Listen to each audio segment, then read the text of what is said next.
Sebagai seorang guru, kita dihadapkan pada tugas yang sangat besar, membentuk masa depan murid-murid kita melalui setiap keputusan yang kita buat.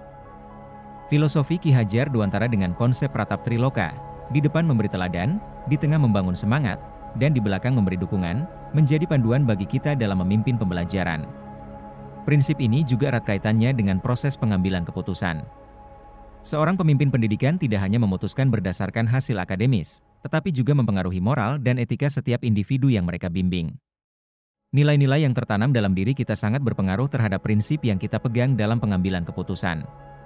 Setiap keputusan kita di dalam kelas seringkali dipandu oleh keyakinan pribadi kita, dan ini mencerminkan nilai-nilai yang kita bawa sebagai pendidik.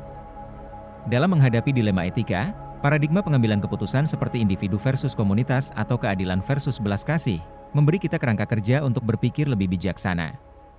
Disinilah peran coaching menjadi penting. Saat kita berdiskusi dengan sesama pendidik atau fasilitator, kita mendapatkan ruang untuk mengevaluasi apakah keputusan yang kita ambil sudah tepat.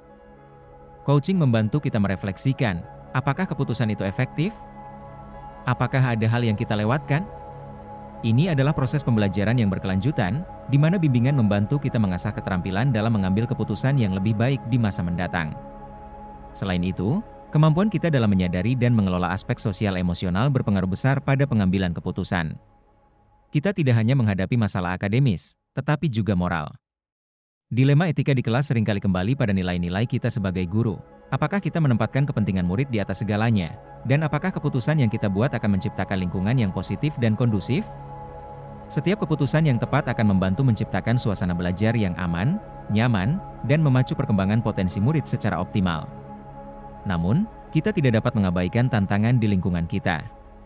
Perubahan paradigma dalam dunia pendidikan saat ini menuntut kita untuk terus beradaptasi.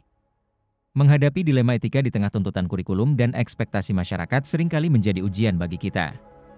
Apakah kita sudah mampu menjalankan pengambilan keputusan yang memerdekakan murid-murid kita?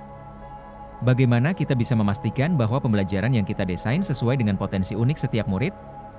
Sebagai pemimpin pembelajaran, keputusan yang kita buat berdampak langsung pada masa depan murid-murid kita. Bagaimana kita mendukung mereka dalam menghadapi tantangan, membantu mereka menemukan jalan mereka sendiri, itulah yang menentukan masa depan mereka. Setiap keputusan yang kita ambil, setiap langkah yang kita arahkan, adalah bagian dari perjalanan mereka menuju kemerdekaan berpikir dan belajar.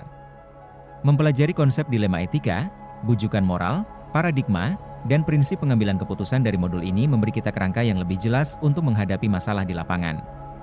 Dengan menerapkan langkah-langkah pengambilan keputusan yang telah kita pelajari, seperti menimbang 4 paradigma dan menggunakan 3 prinsip dasar, kita menjadi lebih sadar dan terarah dalam membuat keputusan yang bermakna.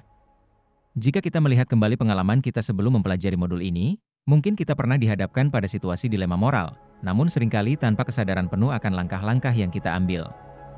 Setelah melalui pembelajaran ini, kita menjadi lebih sadar akan dampak keputusan kita, dan ini tentunya membawa perubahan dalam cara kita memimpin di kelas. Pada akhirnya, pembelajaran modul ini mengingatkan kita betapa pentingnya mempelajari pengambilan keputusan, bukan hanya sebagai guru, tetapi sebagai pemimpin. Kita bukan sekadar mentransfer pengetahuan, tetapi membentuk masa depan murid-murid kita. Dan keputusan yang kita buat hari ini akan menentukan masa depan itu.